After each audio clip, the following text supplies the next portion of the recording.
ఇప్పుడు కేవలం 7,999 up to 10 kgs వరకు బరువు తగ్గి అధిక బరువు నుంచి వచ్చే ప్రధాన సమస్యలను దూరం చేసుకోండి. Back to news.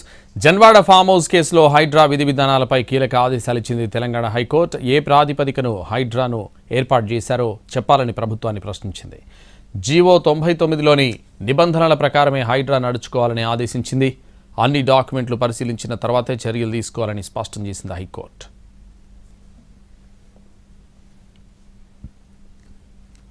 జన్వాడలోని form హౌస్ను కూల్చివేయకుండా stay ఇవ్వాలని దాఖలైన పిటిషన్పై తెలంగాణ హైకోర్టు విచారణ జరిపింది. ఓఆర్ఆర్ పరిధిలో హైడ్రా పనిచేస్తుందని ప్రభుత్వ లాయర్ కోర్టుకు తెలిపారు.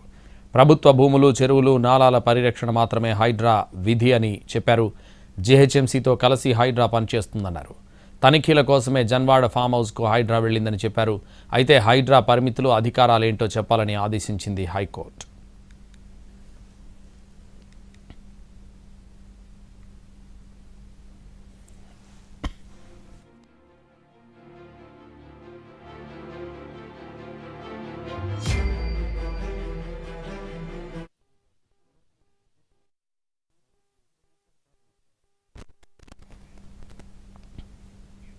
జన్వాడలో కేటీఆర్ ఫామ్ హౌస్ కట్టుకున్నారని అన్నారు మంత్రి కోమటిరెడ్డి వెంకటరెడ్డి.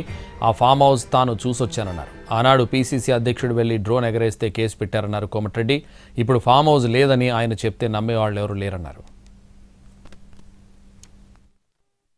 ఆయన ఏమంటాడు కేటీఆర్, నేను పోయి కేటీఆర్ ఫామ్ హౌస్ వచ్చిన అప్పుడు మా పీసీసీ ప్రెసిడెంట్ ఏమో పోయి డ్రోన్తో తీస్తే ఆయన అరెస్ట్ చేసిండు. 3 అంతస్తుల భవనం కట్టుకున్నాడు. నాకు ఫామ్ హౌస్ లేదు, నా ముత్తిడికున్న ఫామ్ హౌస్ లీజుకు తీసుకొని ఉన్నాను. దాన్ని బఫర్ జోన్ ఫామ్ హౌస్లో ఉంటే నేనే దగ్గరుండి కూర్చివేయిస్తా అంటున్నాను. ఆయనకు నాకు లేదు అంటున్నాను. ఆయన చూసి వచ్చినా అప్పుడు నేను పోయినప్పుడు వాళ్ళ వైపు కూడా అక్కడ వర్క్ చేపిస్తున్నది. పొంగులేడి ఫామ్ హౌస్ ఏపీఎల్ పరిధిలో ఉందంట. అదేందో నాకు తెలియదు. మరి ఎవరైనా మినిస్టర్ ఉన్నాయి బొంగులేడు, ఆయన ఉండేదే సిటీలో బొంగులేడి గారు.